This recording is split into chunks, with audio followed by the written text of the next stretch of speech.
Hola, hola, buenas tardes. Programa número 42 de Al Derecho y al Revés. Acá estamos con Alfredo Popritkin. ¿Qué tal, Alejandro? Aquí estamos con nuestro productor Federico Politi, firme siempre, y con el grande de los operadores, Gerardo Subirana. Tiene algo malo. Tiene algo de malo. No. Sí. No desconecte los cables, por favor. No lo daste porque nos saca el aire. No, tal cual. No, además, no te abuses de nuestro dolor. Es un día de injusticia. Todavía estamos sufriendo los hinchas de Boca con el dolor del domingo. Y bueno, alguna vez nos toca. Teníamos demasiadas alegrías juntos. Bueno, hay que hacer el duelo. No pasa nada. Peor está Vélez. Muchas gracias. Ojo que esta radio no podés hablar más de Vélez. Por lo menos en el programa que viene, eso seguro. Alfredo, y aquí estamos bastante inquietos. Esta vez nuestro temario es como que hubiera también anticipado novedades de último momento, ¿no? Porque estamos con estas nuevas citaciones a indagatoria del caso Chicone, lo que en algún periodista llamó arrepentidismo como una nueva corriente del derecho penal. Yo no hablaría de arrepentidismo, pero sí hablaría de que es hora de que avancemos un poquito en serio en el esclarecimiento de esos casos. Yo tengo, para resaltar un par de cuestiones para que se le preste atención. Primero es que creo que Van den Broeke, no sé cómo se pronuncia exactamente, es el primer arrepentido de verdad, de acuerdo a la ley, aceptado por el fiscal, homologado por el juzgado, o sea, de acuerdo a la legislación que sí funciona y no es como se solía decir antes de todo esto, de que la ley es mala y que puede ser que tenga alguna falla que sea mejorable, pero la ley puede funcionar. Me parece que lo que hace falta es generar los mecanismos para que alguien de pronto entienda que le conviene incorporarse al régimen del llamado arrepentido, al régimen legal. Y creo que Van den Broeke lo ha entendido así. Él está luchando para conseguir una rebaja de sus penas. Todavía no sabe de cuánto va a ser, pero está apostando a eso porque evidentemente ya probó una detención que tuvo por unas cuantas horas en algún momento. Creo que fue en Uruguay, si no me equivoco, y no le gustó nada, evidentemente no le gustó nada, y se dio cuenta de que estaba haciendo el pato de la boda, porque no es él el que se quedó con los frutos mayores de toda esta movida Chicón, enriquecimiento ilícito, Olfán, etcétera, no fue él el que se quedó con el grueso, pero sí se quedó con la culpa y ahí metido, embretado en la cuestión. Entonces empieza a hablar. Ahora, vos sabés que, discúlpame, pero antes de tocar el tema en sí, es tan cierto lo que decís, que yo esto se lo he escuchado a fiscales y fiscales generales del fuero, plantear que efectivamente la herramienta tal como está, por más que sea insuficiente, porque la insuficiencia, para que la audiencia entienda, es que en nuestro régimen al arrepentido no se le puede llegar a dar una suerte o de exhibición total de pena, por ejemplo, si es un nivel muy bajo y denuncia hacia arriba y además permite el recupero de los fondos y qué sé yo, como es en Brasil, y tampoco se le puede necesariamente asegurar el proceso en libertad, incluso muchas veces.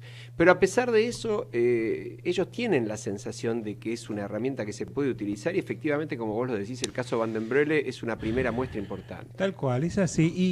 Y yo creo que el juez, el hijo, muy criticado y a veces con razón en ciertas cuestiones, en este tema se ha manejado bien porque ha creado las condiciones para que definitivamente, yo creo que el juez ya sabía que Van den Broeke quería hablar, pero que necesitaba cierto plafón, cierta cobertura para lanzarse a hacerlo. Y vos decís que ese plafón eran Núñez Carmona y Vudú presos. Y por lo menos eso. Es decir, que me ganaste en esta, el derecho le ganó al revés, de hace 2 programas. Eso. Yo venía insistiendo en esta temática y la mitad del periodismo fue muy duro, acordemos, ¿no? Que pasó la semana pasada, la anterior, con respecto al juez, con respecto a la mecánica. Se habló muchísimo de esta cuestión de la detención en forma preventiva y se lo criticó, pero me parece que estas son las reglas del juego para que funcione y me parece que esto tiene que tenerse en claro de que debería ser así, debemos aceptarlo cuando resulta necesario y cuando justifica. Pero ¿por qué justifica en este caso? Porque se le están dando las garantías necesarias en esta particular situación a quien desea hablar, de que no sea agredido, que tenga ciertas libertades. Él estaba siendo acechado por su ex amigo, que en realidad es Núñez Carmona, ¿no es cierto? Bueno, ahora, volviendo al tema, hoy tenemos una gran novedad. Primero, recordemos un aspecto que no podemos dejar pasar por alto y me parece que el periodismo hoy lo está omitiendo, que es el juez Lijo dispuso, después de que Van den Broele testificó ante el fiscal y homologa, al momento de homologar ese mecanismo del arrepentido en el juzgado, dispuso inmediatamente el secreto del sumario en el expediente. Sí. Y vos me decías hoy que el secreto del sumario no es algo que se decreta para llamar una indagatoria. No. Para eso no hace falta secreto del sumario. Bueno, esto es lo que pasó después. La indagatoria es la que hace un par de horas, dispuso el Lijo respecto de quién, del gobernador de la provincia de Formosa, nada menos. Ese Guido Infran.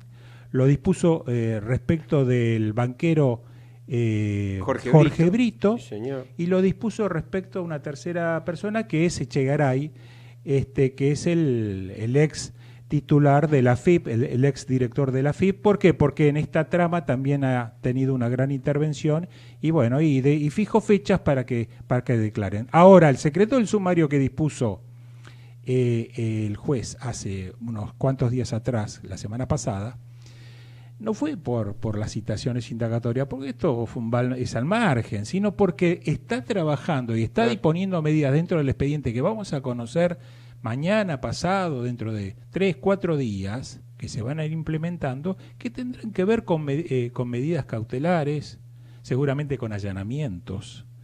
No olvidemos que también citó Van den Broele dentro de toda esta trama un estudio de auditoría, lo comprometió en forma bastante complicada y me parece que allí el juez va a tener que conseguir mucha información, documentación, etcétera, para esclarecer toda esta situación, más allá de la documentación que ya aportó el propio Van den Broele, que todavía por supuesto no sabemos ni cuál es ni cuánta, pero seguramente hay mucha documentación allí. No nos olvidemos que Van den Broele es un abogado que puede criticársele muchas cosas, pero es muy prolijo, ha copiado documentación, se ha cubierto. El cargo además la presidencia de Chicone, ¿no? Exacto, y esto así que vamos a tener grandes sorpresas en los próximos días. Sí, hay 3 líneas, ¿no? Como vos planteabas bien, que se han abierto en forma prácticamente simultánea. Recordemos que, bueno, no importa la parte técnica, pero en realidad lo de Van den Broele no rige para la primera causa Chicone, que es la que está en juicio oral, porque se arrepiente tarde, digamos, fuera del plazo procesal, pero sí para las otras causas donde se investigan la ruta del dinero, etcétera, y el enriquecimiento patrimonial. Ahora, acá, como vos bien dijiste, vamos clasificando. Por un lado, se incorpora Echegaray. Un Echegaray que ya estaba vinculado por su ex jefe de gabinete, que había dicho no se movía un papel sin que él lo supiese. Así nomás determinante. Es decir, Echegaray a la causa. Jorge Brito, Moneta sabemos que ya está en un estado de salud muy avanzado, pero sí Jorge Brito, que además pidió licencia en su banco y además cayeron las acciones de su banco. Tal cual, y duramente, y más en Estados Unidos. Exacto. Sí. Y junto con Brito, Máximo Lanuse, que fue el vicepresidente de Chicone, venía del macro, pero que fue quien realmente manejó Chicone. Y que estuvo al frente junto con Van den Broele, ¿de qué? De Allfund. De Allfund, tal cual. Y con Allfund, de la mano de Allfund, viene Formosa. Claro. Vos dijiste, el gobernador Gildo Infran, el más antiguo gobernador de la Argentina, por su periodo en el cargo, ¿no? Casi vitalicio. Eterno. Sí. Y su ex ministra de Economía y actual diputada nacional, Inés Lotto de Becchietti. Sí. Es decir, que está cayendo toda una trama. Fíjate vos, suena a recordar al Capone cuando cayó por los impuestos, ¿no? Sí, señor. ¿Qué necesidad tenía, se pregunta uno con sentido común, la provincia de Formosa de contratar una consultora que nunca había hecho nada para nadie para arreglar su deuda con el Estado Nacional y pagarle para esos 7 millones de pesos de aquella época, que eran 3 o 4 millones de dólares? ¿Qué te parece si hacemos algún comentario de la otra cara de la moneda?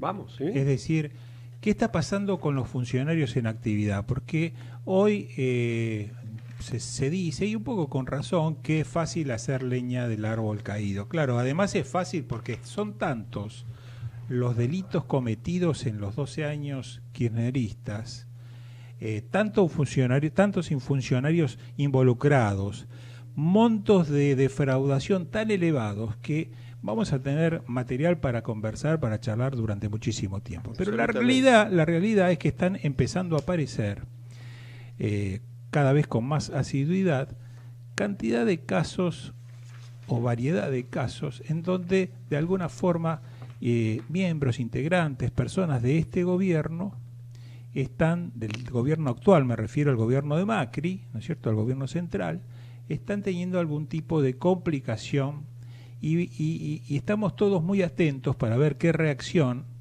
dada la gran el gran pronunciamiento hecho desde el comienzo por parte del propio presidente Macri acerca de su mano dura respecto a todo lo que tenía que ver con la corrupción.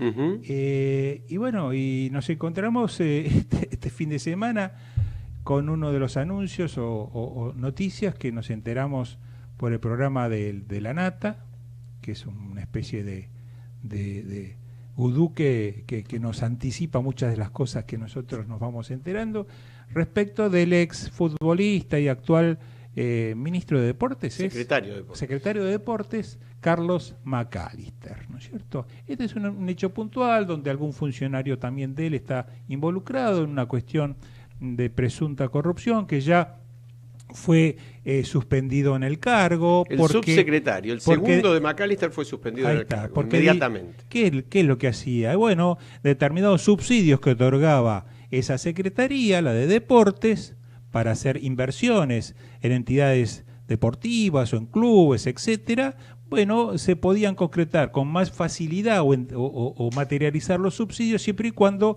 la inversión se hiciera a través de alguna empresa vinculada con ese funcionario. Entonces, concretamente, en apariencia, según la denuncia de Jorge Lanata, era una fábrica de piletas, sí, de la que este funcionario había sido alto directivo, hasta 10 días antes de asumir. Y que casualmente empezó a vender muchas piletas a quienes recibían los subsidios. Tal cual. Este es un tema puntual, un dato. De todas maneras, hagamos una salvedad que me parece importante, ¿no? Porque yo creo que justamente, vos lo dijiste bien, tenemos que mantener todos, no solamente los periodistas, los programas de radio, los argentinos, la independencia de criterio para mirar estas cosas con la mayor objetividad posible, reclamando que siempre se aplique la ley y la misma vara. A mí me parece muy positivo que al día siguiente el subsecretario, que era el imputado directo y el que manejaba los fondos, después habrá que ver la responsabilidad del secretario, si la tiene, etcétera, me parece que sí, hay que analizarlo, pero el subsecretario fue separado a las 24 horas de haber ocurrido la denuncia. Sí, está bien. Es un dato positivo. Pero también es preocupante que van apareciendo casos, claro, a pesar de las advertencias, a pesar del cuidado, a pesar de una cantidad de una historia de nuestro país que ha sido terrible en este sentido, donde los ciudadanos, el hombre de a pie, la mujer de a pie, el ciudadano de a pie, no quiere más este tipo de cuestiones, ya se ha más que pronunciado al respecto, sin embargo, siguen apareciendo, no se hace un buen seguimiento, un buen control, y aparece por noticias periodísticas. Bueno, acá hay un dato, ¿no?, que yo recojo como valioso, porque vos sabés que es un tema, el del control, en el que los dos venimos trabajando hace años, ¿no? El 17 de septiembre de este año, La Nación había revelado que una auditoría de la Unidad de Auditoría Interna del Ministerio de Educación, que depende de la sindicatura, es decir, para que la gente entienda, lo que controla la actividad de los distintos organismos del Estado, en primer grado, que es la Sindicatura General de la Nación. La delegación de la sindicatura dentro del Ministerio, en aquel momento dependía de Educación, Deportes, después pasó a Presidencia, ya había observado seriamente la gestión de Deportes. Entonces, eso es bueno y es malo. digo yo. Porque es bueno porque está bárbaro que la sindicatura funcione y no como ocurrió cuando, por ejemplo, la síndica o uno de los, la vicepresidenta, creo, de la sindicatura, era la que ahora está defendiendo a su marido, Minichelli. Exacto, el procesado, el exdiputado desaforado debido, y Minichelli controlaba a su esposo. De manera que haya una sindicatura que funcione es bueno. Ahora, que el 17 de septiembre haya hecho una observación y tenga que salir el subsecretario porque la Nata lo denuncia en noviembre, como decís vos, eso no es bueno. No es bueno. Aparte se nota que no hubo una reacción inmediata pese a aquella observación. Si no, esto otro no hubiera ocurrido. Pero esto respalda a la sindicatura. Para adelante es bueno.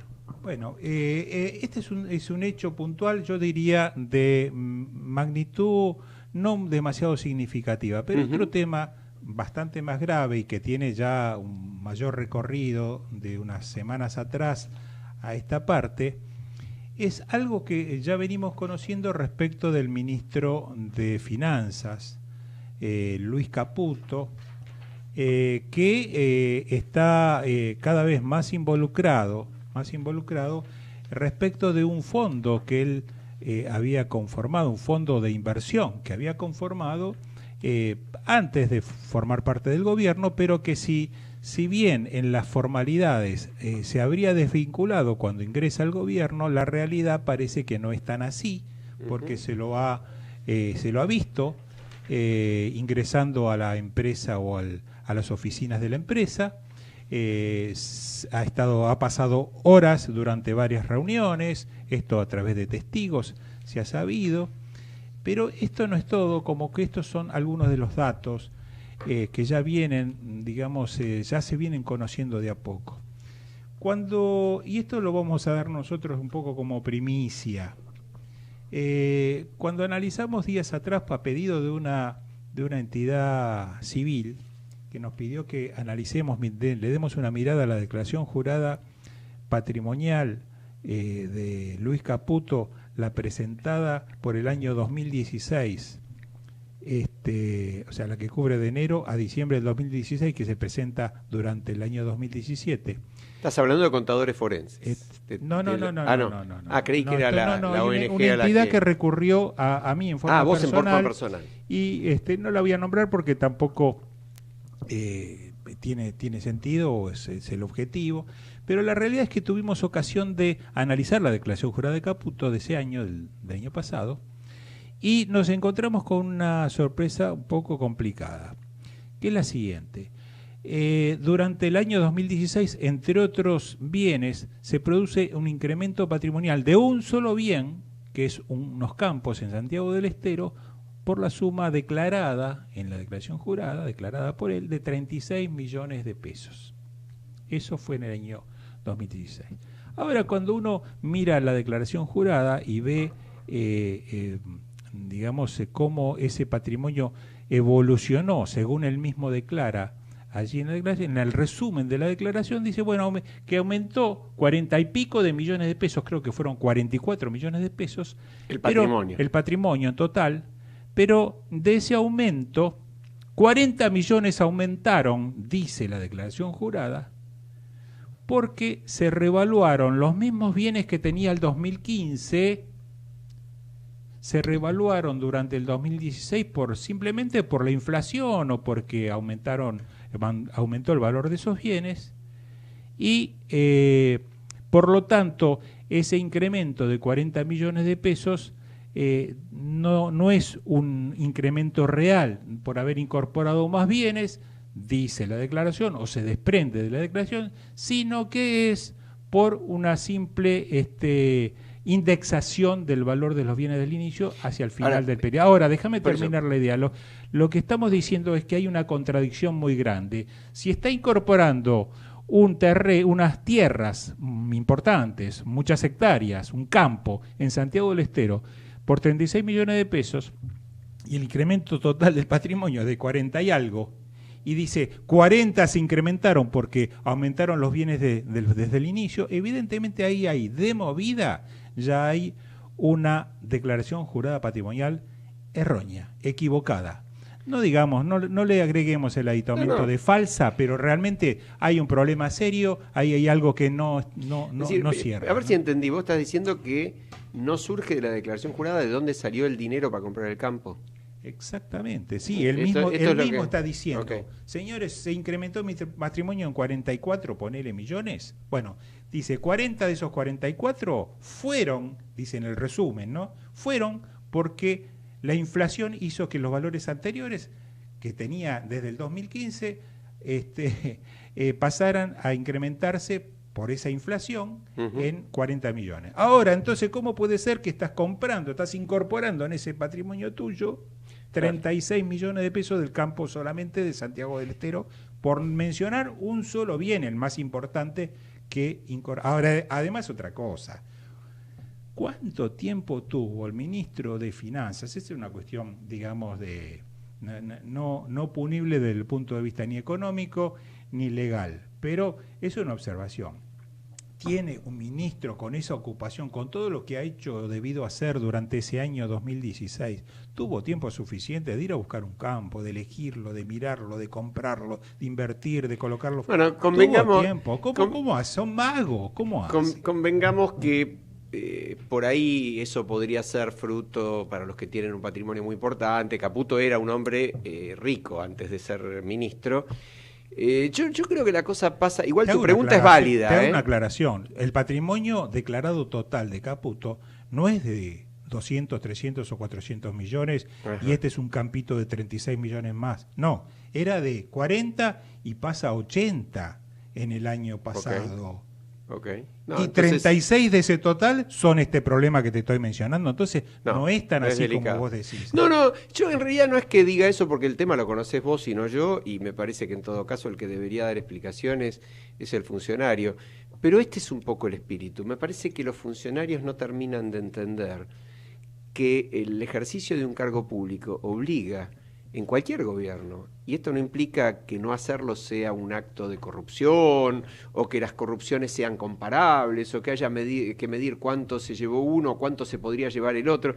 No, nosotros no estamos muy lejos de la grieta, no nos interesa la grieta, pero sí estamos muy cerca de la exigencia de la igualdad ante la ley, de la ética, de la transparencia, porque la verdad es que es el funcionario. Por algo en el enriquecimiento ilícito, el funcionario se le invierte la carga de la prueba, lo que significa que el que tiene que probar cómo llegó a comprarse el campo, en el caso particular que decís vos, es él. Ahora, a mí me preocupa eso, que se aclare, y me preocupa mucho algo que, vos te acordás que yo escribí a principio del año pasado en el diario La Ley, desde el ángulo legal, un artículo sobre los conflictos de interés. Y los conflictos de interés son sumamente complicados, porque el funcionario es alguien que nos representa de alguna forma a todos nosotros, por elección del presidente, en este caso los del Poder Ejecutivo, pero que tienen que ir a atender los intereses de toda la sociedad. Y por lo tanto, si un subsecretario era el dueño de una fábrica de piletas de natación y va a un lugar donde los organismos a los cuales les da subsidios usan piletas de natación, debería preocuparse porque no compren sus piletas de natación, aunque sean las mejores, las más baratas. Es decir, o por lo menos, si no quiere aceptar ese problema, porque por ahí le quedaron algunas acciones, ojo, porque por ahí trabajó toda su vida para construir esa empresa y me parece muy legítimo que no vaya al cargo. Sí. Esto es un poco lo que pasó con el ministro de Energía cuando finalmente entendió y vendió sus acciones, lo cual fue un acto positivo, las acciones de Shell. Porque más allá de que él se excuse en las licitaciones, y yo no estoy poniendo en cuestión, creo que está probado inclusive que los precios que pagó Shell eran ampliamente los más competitivos y los mejores. Descartemos que estaba todo bien. ¿Por qué tenemos que andar probando que está todo bien? Sí. Hay que evitar el conflicto de intereses. Y un poco lo mismo pasa en caso de Caputo, porque vos mencionaste algo que me parece que es tan delicado como esto.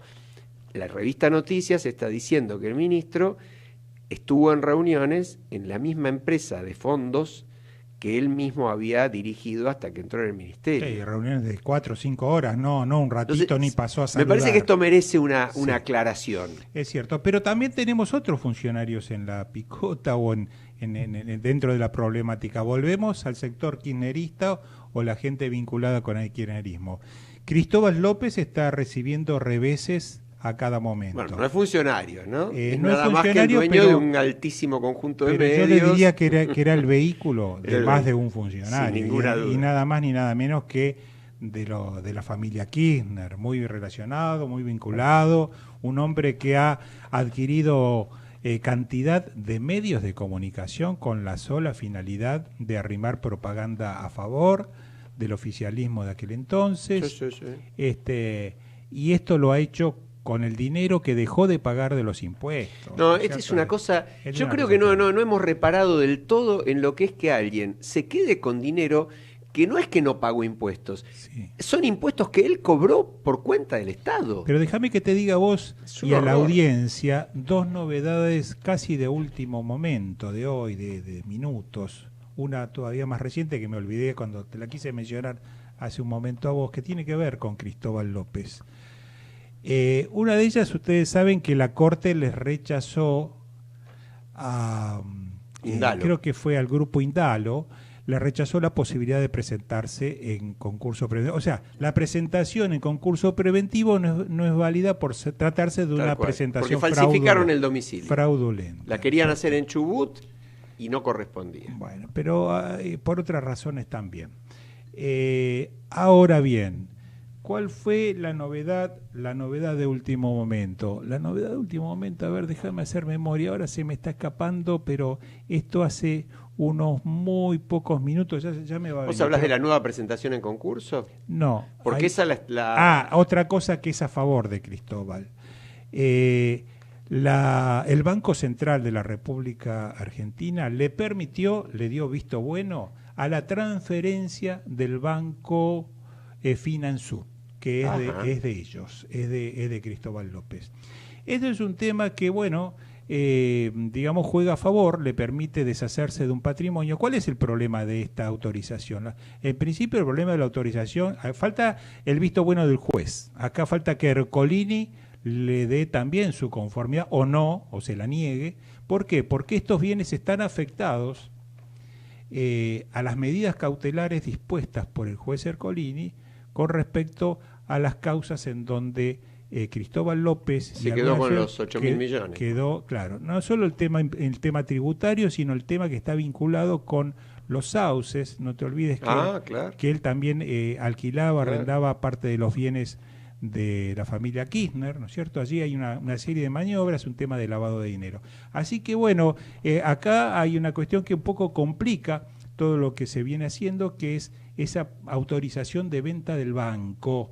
Del banco, y aparte ahí tiene otro banco más, tengo entendido, no sé si yo recuerde, no, creo que no, pero lo que sí me parece que es muy claro y vos lo estás marcando es que ahí hay un conflicto, incluso hay posiciones divergentes entre los organismos del Estado, porque la AFIP es muy dura en cuanto a recuperar ese dinero. No, digámoselo otra vez a los oyentes, porque esta no es plata que el Grupo Indalo haya dejado de pagar, esta es plata del Estado que se quedó. Sí. Es decir, en el precio de la nafta hay un porcentaje muy importante de impuestos que las compañías que venden naftas se lo quedan por cuenta del Estado. Entonces pero que deben inmediatamente pagarlo. Exacto. Bueno, sencillamente lo que hizo el Grupo Indalo, esta es la locura, esta es la demencia de la situación, es no pagar esa plata. ¿Y para qué lo usaron? Para comprar medios. Encima para comprar empresas. Esa es la forma acelerada que incrementaron su historial de empresas. Yo quería hacer un comentario antes de irnos a la pausa, muy breve, porque se refiere a uno de los temas que tratamos. Hay un artículo realmente interesante que recomiendo leer de un gran jurista, un gran penalista, Alejandro Carrió, el hijo del que fuera presidente de la Suprema Corte, pero más allá de eso, un gran abogado, y se refiere al tema de la prisión preventiva y del principio de inocencia, ¿no? Y quiero leer un párrafo final porque me parece muy serio. Dice, los juristas tienen razón en que el principio de inocencia es algo muy valioso y la prisión preventiva debe ser la excepción. Pero tener algo más de realismo a la hora de definir el llamado peligro de fuga o estar muy atentos a las concretas e identificables señales de posible entorpecimiento de la investigación para casos de funcionarios públicos son, en mi opinión, factores a tomar muy en cuenta. Es decir, dice Carrió, todas las garantías, pero equilibrio y que la investigación avance. Seguro. Y yo comparto esa opinión, me parece muy bien. Y si te parece, con esto nos vamos a una pequeña pausa. Ecomedios.com AM1220. Estamos con vos. Estamos en vos. Descarga gratis de tu celular la aplicación Ecomedios. Podés escucharnos en vivo, informarte con las últimas noticias y entrevistas en audio y video. Búscala y bajate la aplicación Ecomedios. Podés vernos en vivo en ecohd.com.ar. Conectate con nosotros. Contestador 5-254-2353. Seguir conectados nos conviene más que nunca. Contratá el combo único. Tenés Arnet Wi-Fi 20 megas para tu casa, más 2 líneas personal, más llamadas ilimitadas desde tu fijo, todo por 890 pesos. Contratalo llamando al 0800-888-1010. Unimos Arnet y personal para que ahorres mucho más. Internet adentro, Internet afuera. Arnet y personal. Promoción varía hasta el 31/12/2017. Más información en arnet.com.ar.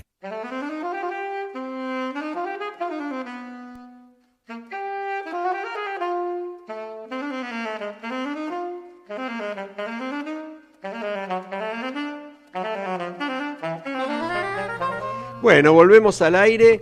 Hay un tema que le interesa mucho a la opinión pública, porque está estrechamente vinculado con la creación de empleo, que es el tema de la industria nacional, en particular de la pequeña y mediana industria.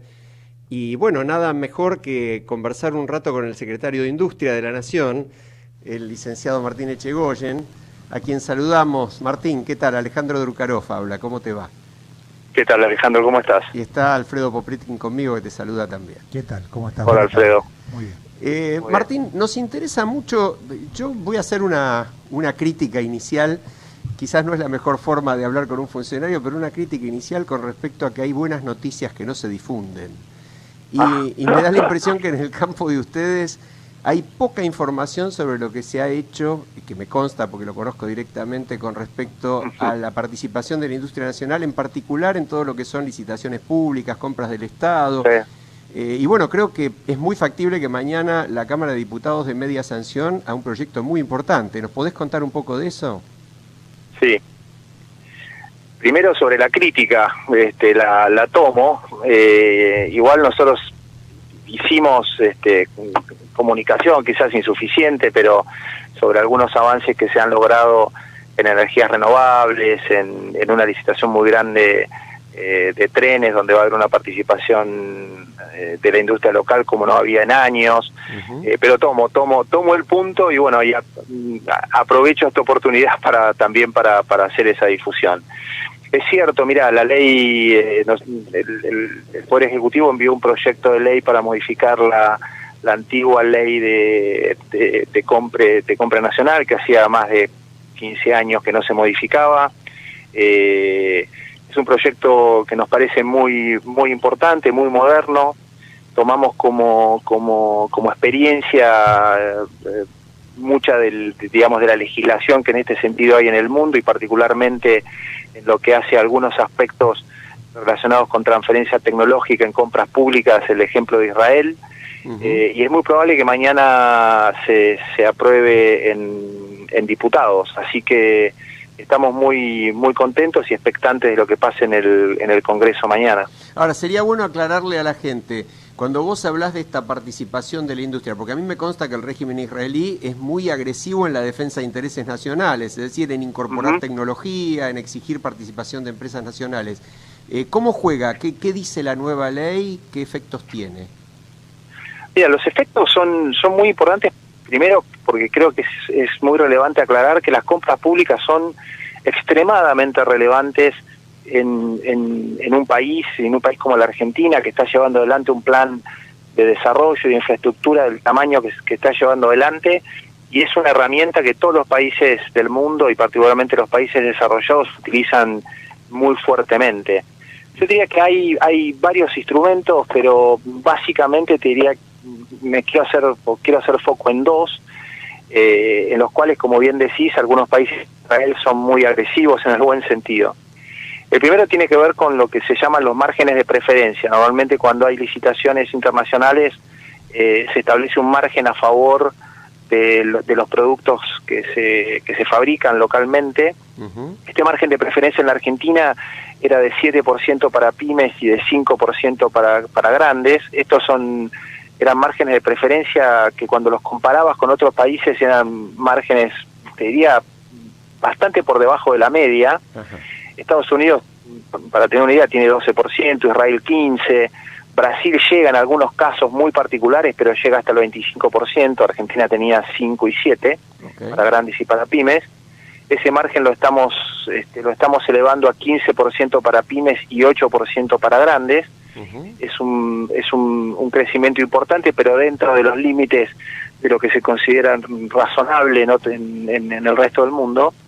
Y incorporamos un mecanismo muy interesante que trajimos de Israel, que es el offset, que es que para operaciones o para compras de un determinado volumen, de un determinado tamaño, se le solicita a los proveedores internacionales que hagan un acuerdo de cooperación con empresas locales. Ese acuerdo puede ser de complementación productiva, es decir, que una parte de la provisión se haga con proveedores locales, y el otro, que es muy importante, es cuando no se puede cumplir con ese requisito, es que se cumpla a través de acuerdos de transferencia tecnológica.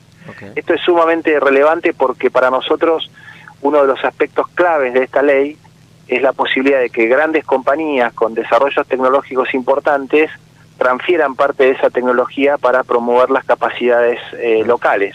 Y en ese sentido, como vos mencionabas, Israel es muy activo en esta política, y de hecho estamos muy en contacto con el área que maneja esta política en Israel para que nos transfieran tecnología de compras públicas para poder utilizarla en nuestro país, ¿no?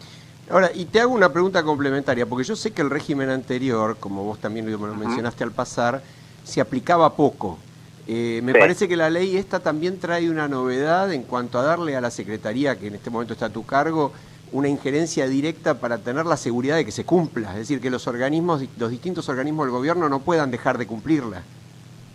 Sí, en realidad, digamos, todo el gobierno tiene que estar involucrado en la utilización de la ley de compra. Es cierto lo que decís, durante muchos años la ley de compra anterior no se utilizó, no había un sistema centralizado que consolidara la información de todas las compras que llevaba adelante el Estado Nacional. Nosotros en ese sentido, junto con Modernización, con Jefatura de Gabinete, vamos a trabajar mucho, una vez que se apruebe esta ley, en consolidar un sistema uniforme. Lo que es importante, como mencionabas, es que en las licitaciones de un determinado volumen, el Ministerio de la Producción tiene que actuar como un asesor de las áreas de compra, fundamentalmente, y no solamente para que se cumpla la ley, sino fundamentalmente para ayudar a las áreas que compran a evaluar la capacidad de abastecimiento local. Claro. Esto es sumamente importante porque, fíjate, en el caso de trenes, por ejemplo, nosotros hicimos un trabajo sin la ley, pero sí con la voluntad de llevarlo adelante, con el Ministerio de Transporte, de manera tal de poder identificar proveedores locales de un sector en el que uno pensaría a priori que estaba totalmente desarticulado. Claro. Y nos encontramos con la sorpresa de que había muchos proveedores y muy buenos en el sector ferroviario, al extremo que había alguno de ellos que fabrica zapatas para freno, que exportaba a más de 16 administraciones ferroviarias del mundo. Eso es un milagro que tiene la Argentina, ¿no? Tal cual, tal cual. Claro, y ahora va a poder fabricar para acá, es decir, va a poder hacer lo mismo pero para el interior.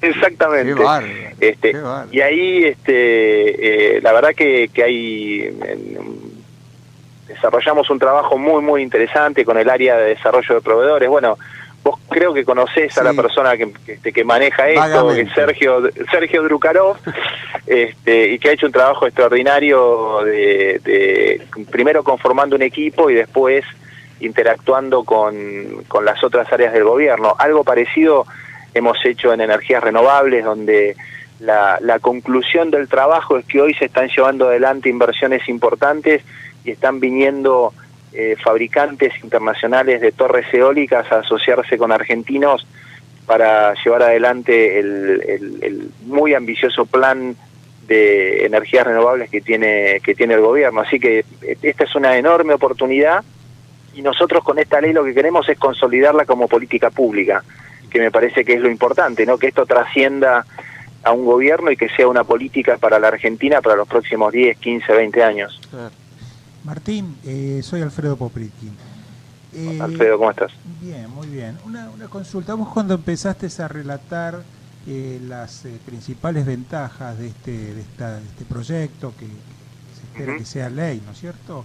Mencionaste por un lado márgenes de preferencia y te explayaste sobre eso, y dijiste que había otro gran capítulo de la ley. ¿Te referías al tema de la transferencia tecnológica o hay algo que todavía te quedó en el tintero? No, yo te diría que son, si me decís a mí, los tres grandes temas que tiene esta ley son la ampliación del margen de preferencia, que es acotada pero que es importante, este mecanismo de offset o de transferencia tecnológica o de colaboración, la obligación de generar un esquema de colaboración con firmas locales para grandes operaciones. Este es el segundo punto importante. Y el tercero es este rol del Ministerio de la Producción de apoyo a las distintas áreas de compras para poder maximizar el potencial de provisión local en forma competitiva, porque este es otro factor importante. Nosotros no aceptamos, no podemos aceptar que la provisión local no sea en forma competitiva. Es decir, no podemos comprar a cualquier precio, cualquier calidad. Tenemos que utilizar esta herramienta para mejorar sustancialmente la capacidad local de provisión, incluso para no repetir experiencias que no han sido muy buenas en el pasado, ¿no? Este instrumento bien utilizado es muy potente, y eso nos exige ser muy profesionales desde el Estado, apoyando a compañías, pero exigiéndole también a las compañías locales que provean a buenos precios y a buena calidad, ¿no? Ahora, ¿y eso cómo juega con las pymes? Porque lo que uno tiene como experiencia histórica es que las pequeñas y medianas industrias han tenido muy poca chance de participar en este tipo de grandes licitaciones. Yo sé que cuando hablamos de trenes o de energías renovables hablamos de miles de millones de dólares de inversión. Sí, bueno, digamos, los instrumentos son varios, ¿no? Primero, el margen de preferencia es mucho más grande en pymes que en grandes compañías. Hablábamos de 15% para pymes y 8% para grandes empresas. Y en el caso concreto del offset, de este mecanismo de transferencia tecnológica y de acuerdo con compañías locales, está explícitamente marcado en la ley que lo que se busca es que estos acuerdos sean con empresas pymes. Obviamente que nosotros lo que necesitamos también, y en ese sentido el programa de desarrollo de proveedores que tenemos en el Ministerio de la Producción apunta a esto, es ayudar a las pymes a que mejoren su oferta para poder participar en estas licitaciones con más oportunidades. Este apoyo está dado tanto en el financiamiento, líneas específicas de financiamiento para que puedan incorporar nuevo equipamiento o ampliar su capacidad de producción, y por otro lado un asesoramiento por parte del INTI para que puedan mejorar sus procesos productivos. Y ahí te cuento algo que también se logró en el área de desarrollo de proveedores junto con el INTI, y en una visita que hicimos con la vicepresidenta Michetti, un acuerdo, yo diría, histórico con JICA, que es la agencia de cooperación japonesa, para formar ingenieros en 100 empresas pymes argentinas en tecnologías de gestión japonesa, en 5S y en Kaizen fundamentalmente.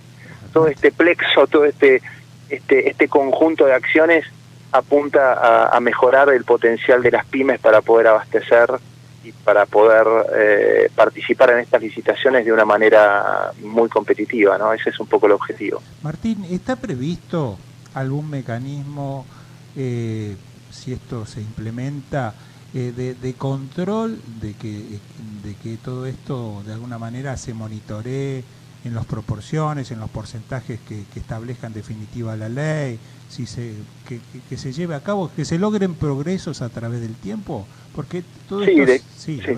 A ver, me gustaría escuchar. Sí, a ver, la Secretaría de Industria, el Ministerio de Producción es autoridad de aplicación. Entre sus funciones está el seguimiento de los resultados de este programa. Adicionalmente, los legisladores solicitaron, y nos pareció correcto, que la misma comisión que hace el seguimiento del PPP, de la participación pública-privada, también participa en el seguimiento de la instrumentación de esta ley. Así que nuestro objetivo es que esta sea una ley que tenga resultados y obviamente que se aplique. Por supuesto que también los resultados surgen cuando se establecen no solamente las normas, sino también cuando se establecen las estructuras que van siguiendo la aplicación y que apoyan los procesos que están involucrados en la ley. Exacto. En ese sentido, nuestro objetivo es fortalecer muy fuerte el área que va a seguir esta ley dentro del Ministerio, y esa es una tarea en la que ya empezamos a trabajar, porque si la ley se aprueba queremos tener todo listo para aplicarla en forma inmediata. ¿No requiere reglamentación? Sí, requiere reglamentación. Obviamente la reglamentación sale después de la ley, pero ya estamos avanzando para que el tiempo entre la sanción y la reglamentación sea el más corto posible. Un último comentario. Sabemos que estás, como siempre, con el tiempo corto. Esta es una situación que debería, digamos, es una ley y es una política que debería generar un consenso prácticamente unánime en la sociedad.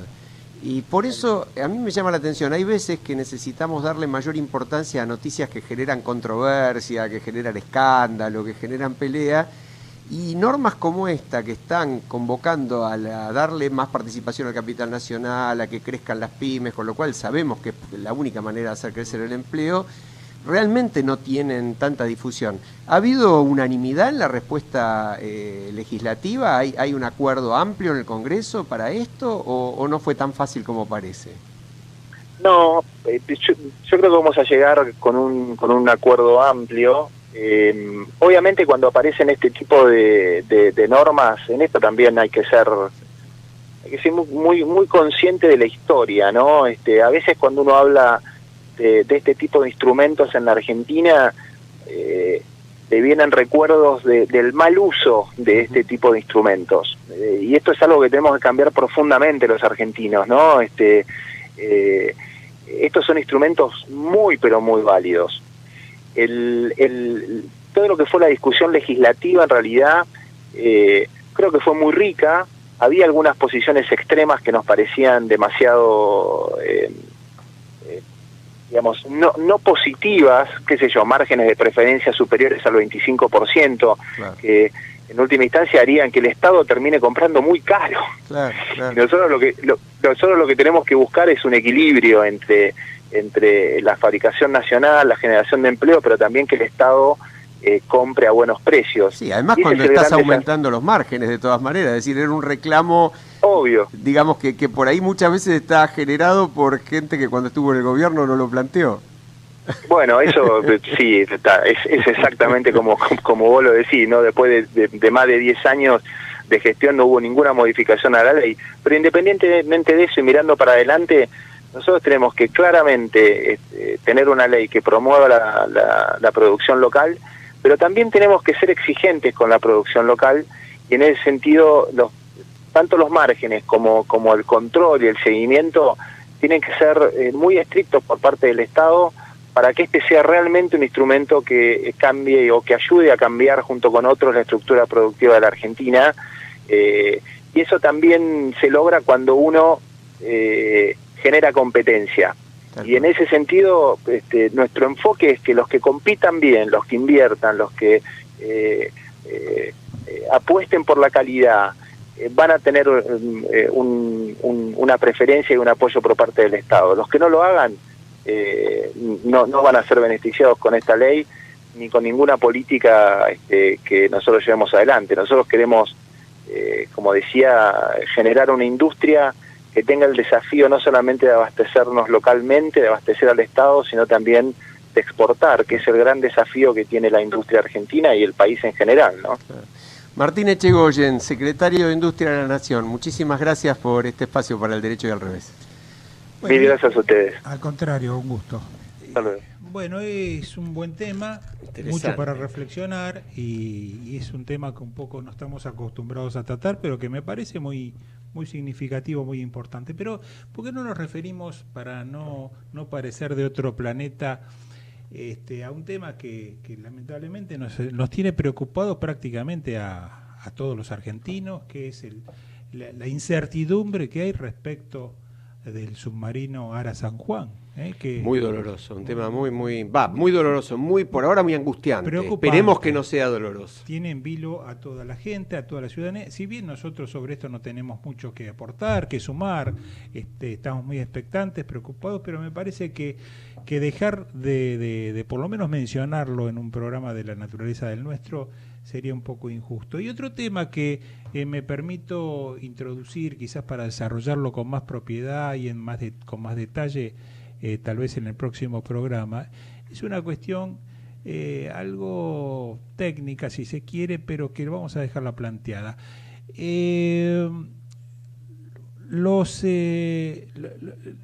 temas más preocupantes de los últimos tiempos, en los delitos de mayor trascendencia, han tomado un rol, una participación preponderante de los cuerpos periciales. Los peritos dictaminan sobre cuestiones muy específicas que requieren un conocimiento muy especial en ciertos temas y cada vez más desarrollados, con complejidades técnicas en crecimiento, no en la Argentina, en el mundo. Para eso se requiere cada vez profesionales mejor preparados, con mayor idoneidad, con mayores posibilidades de desarrollar tareas complejas y en muchos casos también con equipamientos especiales que circulan en el mundo y que hay que incorporar a las técnicas que se utilizan en el día a día. Bueno, todo esto se va logrando en la justicia argentina, en las investigaciones judiciales argentinas, ¿a través de qué? A través de los cuerpos periciales que dependen, los más importantes de nuestro país, dependen de la Corte Suprema de Justicia de la Nación.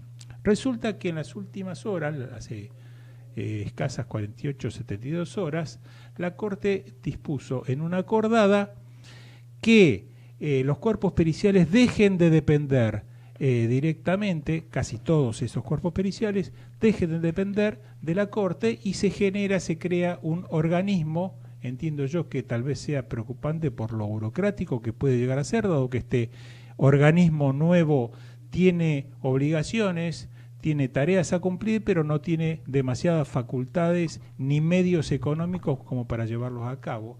Este organismo nuevo que se creó la semana pasada se llama Centro de Asistencia Judicial Federal. Seguramente vamos a escuchar mencionarlo más de una vez en los próximos días. Lo cierto es que la Corte le bajó la vara, le bajó el nivel a todo aquello que se refiere a peritos. A peritos. No nos olvidemos que el caso Nisman fracasó en gran medida por la falta de idoneidad y de soltura en el manejo de la cuestión pericial. Uh-huh. Lo contrario pasó en el caso Maldonado. Ahí tenemos una razón más que valedera para entender que cuando se trabaja bien y se toman todas las previsiones y se cuenta con los recursos y se presta la atención necesaria, las cosas pueden salir bien y rápido. Allí está habiendo resultados contundentes y coincidencia de un número de que supera los 40 o 50 peritos que han intervenido en esa autopsia que se ha realizado. Yo te hago un complemento sobre lo que estás planteando. Dale. Porque tuvimos con vos la oportunidad de conversar de estos temas con los fiscales de países mucho más exitosos que el nuestro en esta lucha, como los brasileros, sí, los que trabajan con Sergio Moro, incluso la fiscal de Chile a cargo de los casos de corrupción. Y realmente siento, y creo que vos sentiste lo mismo, que en países muy cercanos, no estoy hablando de Alemania o de Estados Unidos, el aporte de los peritos y de las organizaciones que están alrededor de los jueces para ayudar a abogados que de estas cosas, no solamente de lo contable, de cualquier variante pericial, entienden abogados, poco, a fiscales, a jueces, tal cual, son cada vez mayores y mejores. Me acuerdo que Paulo Galbao, uno de los fiscales de Curitiba, nos decía, nosotros tenemos un equipo de 30 personas que están al lado nuestro y que hasta pueden acceder a la información bancaria, procesarla y traernos estudios analizados con gráficos en horas. Online a la información de los bancos. Tal cual. Y acá seguimos cosiendo los expedientes con aguja y papel y el cuerpo de peritos que vos integraste, que conocés tan bien, en vez de priorizarlo, lo bajamos de categoría. Exacto. Esto es lo que preocupa, que me parece que ha sido un error esta medida. Vamos a ver qué pasa en la práctica.